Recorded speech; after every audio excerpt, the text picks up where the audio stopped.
तर मीरा भाईंदरमध्ये डान्स बारवर पालिकेचा हातोडा पडला। आयुक्त राधा विनोद शर्माच्या आदेशानंतर आता प्रभाग क्रमांक 6 मध्ये कारवाई करण्यात आलेली आहे। पालिकेच्या आक्रमक पावित्र्यानंतर शहरातील अवैध बार चालकांचे धाबे दणाणले। यापुढेही अनधिकृत डान्स बारवर कारवाई सुरू राहण्याचे संकेत प्रशासनाने दिलेले आहेत। तर मीरा भाईंदरमध्ये 3 डान्स बारवरती पालिकेचा हातोडा पडलेला आहे। आयुक्तांच्या आदेशानंतर हा हातोडा पडल्याची माहिती मिळते आहे।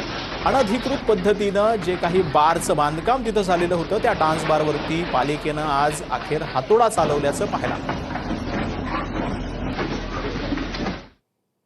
तर आता बातमी आहे कल्याणमधून। कल्याणच्या आंबिवलीमध्ये एका कुख्यात गुन्हेगाराला फिल्मी स्टाईल सापळा रचत बेड्या ठोकण्यात आलेल्या आहेत। सराईत गुन्हेगार मोहम्मद इराणीला पकडण्यात खडकपाडा आणि पिंपरी चिंचवड पोलिसांना यश आलेलं आहे। आरोपीला पकडण्यासाठी खडकपाडा आणि पिंपरी चिंचवड पोलिसांनी संयुक्त कारवाई केली। पोलिसांची चाहूल लागताच आरोपीनं पळ काढण्याचा प्रयत्न केला, मात्र पोलिसांनी फिल्मी स्टाईलनं थरारक पाठलाग करत आरोपीला बेड्या ठोकल्या। आरोपीवर महाराष्ट्र आणि कर्नाटकात दरोडा, चोरी, चैन स्नॅचिंग सारख्या गंभीर गुन्ह्यांची नोंद आहे। तर आता बातमी आहे अमरावतीमधून। अमरावतीच्या शेंदोळे खुर्द इथल्या नदीपात्रामध्ये अज्ञाताचा मृतदेह आढळल्यानं खळबळ माजली।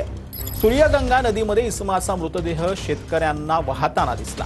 इसमाचा 6 ते 7 दिवसांपूर्वी मृत्यू झाल्याचा प्राथमिक अंदाज वर्तवला जातोय। पाण्यातील प्राण्यांनी मृतदेह कुरतडल्यानं ओळख पटणं कठीण होतं। पोलिसांनी पंचनामा करून मृतदेह तिवसा उपजिल्हा रुग्णालयामध्ये शवविच्छेदनासाठी पाठवलेला आहे।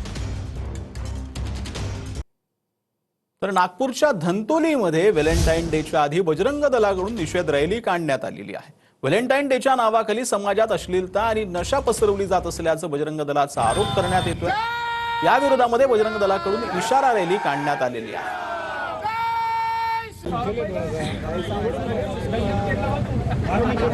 तर नागपूरच्या धंतोलीमध्ये बजरंग दलाकडून व्हॅलेंटाईनच्या विरोधामध्ये इशारा रॅली काढण्यात आलेली आहे। जिथे जिथे व्हॅलेंटाईन डे साजरा केला जाईल तिथे तिथे बजरंग दलाकडून नेहमी विरोध होत असतो आणि त्याच पार्श्वभूमीवर आज नागपुरामध्ये बजरंग दलाकडून व्हॅलेंटाईन डेला च्या विरोधामध्ये इशारा रॅली काढण्यात आलेली आहे।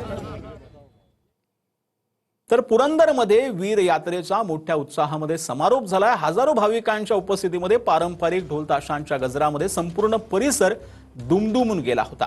सुरक्षेच्या कडक बंदोबस्तामध्ये आणि शिस्तबद्ध नियोजनामध्ये हा समारोप सोहळा पार पडला।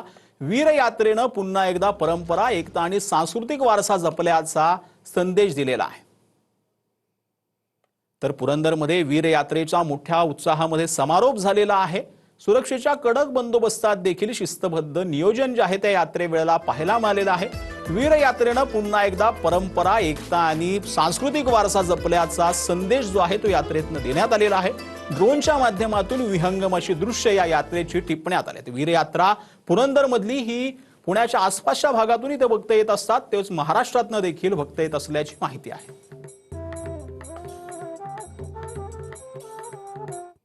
तर संत श्रेष्ठ ज्ञानेश्वर माऊलींच्या आळंदीमध्ये इंद्रायणी काठावरती पवित्र इंद्रायणीबद्दल कृतज्ञता व्यक्त करण्यासाठी वैद्य एकादशी निमित्त महाआरती करण्यात आली आहे। या महाआरतीचं मनमोहक दृश्य ड्रोनच्या माध्यमातून टिपण्यात आलेलं आहे।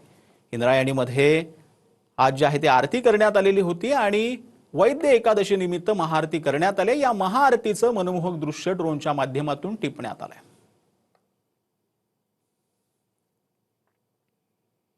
तर केंद्रीय सुरक्षा दलातील जवान आकाश बाबरला मुंबई लोकलमध्ये मारहाण करण्यात आली। 4 ते 5 परप्रांतीयांकडून जवान आकाश बाबरला मारहाण करण्यात आल्याची घटना घडली।